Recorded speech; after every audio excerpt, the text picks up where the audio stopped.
given those few seconds just to make sure that I am being heard. What's up, guys? So, I had this topic to go over yesterday, which came to me 3 days ago, actually, but like always, I cannot get to stuff because I just don't function. But I was randomly at work, and then I guess I saw this old couple, and then I couldn't help but wonder how long have they been together? How long have they been married for?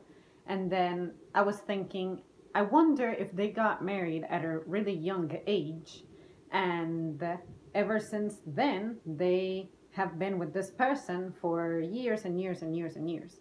And then I remember seeing on Twitter another trend about some couple that's been together for like 40, 50 years, something like that. And I'm like, wow, you can't help but wonder, how does that happen? How does that work? How do they make it?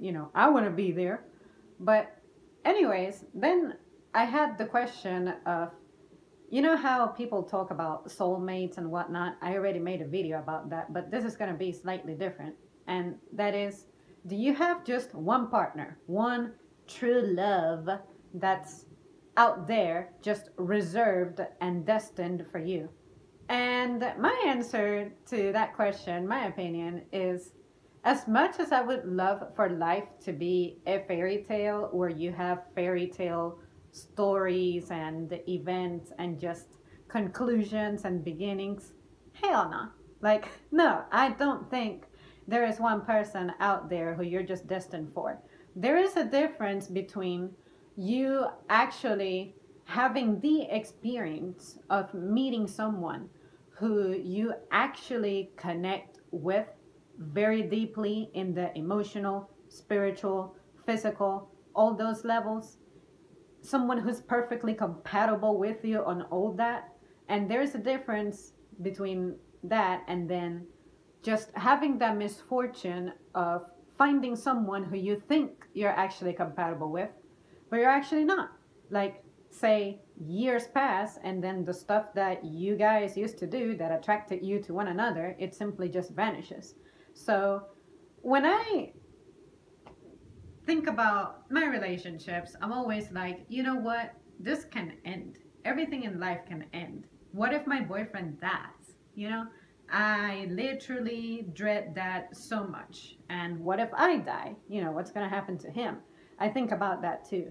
But I just don't like to go about life taking people for granted, or really anything for that matter, taking anything for granted, because I know just how possible it is for me to lose it. But like I said, it's possible that you meet that one person who you just completely fall for, and then you experience a disappointment to where you guys end up breaking up and you're not together anymore for whatever reason, and you'll have this disappointment and just frustration that it failed and you thought that this was it, that this was the person for you. In my case, this was the guy for me, but then all of a sudden it fails for whatever reason. I'll be like, you know what?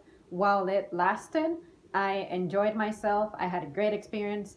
He was an amazing guy. But after that, I simply cannot see myself as, I don't know the term, but supposedly there are animals out there that once their partner dies, they don't go and mate with anyone else. It's possible that there's people out there who can do that. Isn't the crocodile hunter's wife one of these people or something? I don't know, I forget. But for me personally, I may be like that depending on the situation. Like, I know of myself today, but in the future, when I get married, if I get married, and when I have kids, if I have kids, maybe that will be me. I will focus on my children to where I will not have a mind to even date anyone else. But at the same time, if for whatever reason I end up being attracted to a guy once again, I believe I have a right to do that because life just continues. What if my boyfriend, or let's say that I get engaged.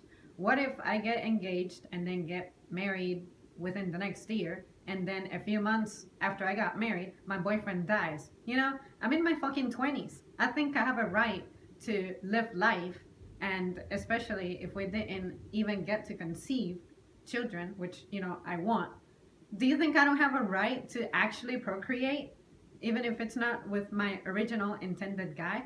You know? So that's the type of thing that I just tell everyone. This is how I think. Because to me, it's crazy to expect someone to just be loyal to you like that, you know? If you just ain't there, then you just ain't there. You know, you cannot expect for someone to just dig you no matter what. That's like trying to force love on someone. You can't force love on anyone.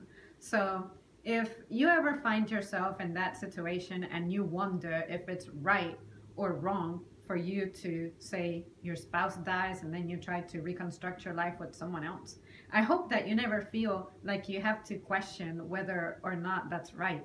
I mean, you have a right to that. You have a right to do whatever it is that makes you happy and makes you feel fulfilled and satisfied. Tragedies suck, they really do.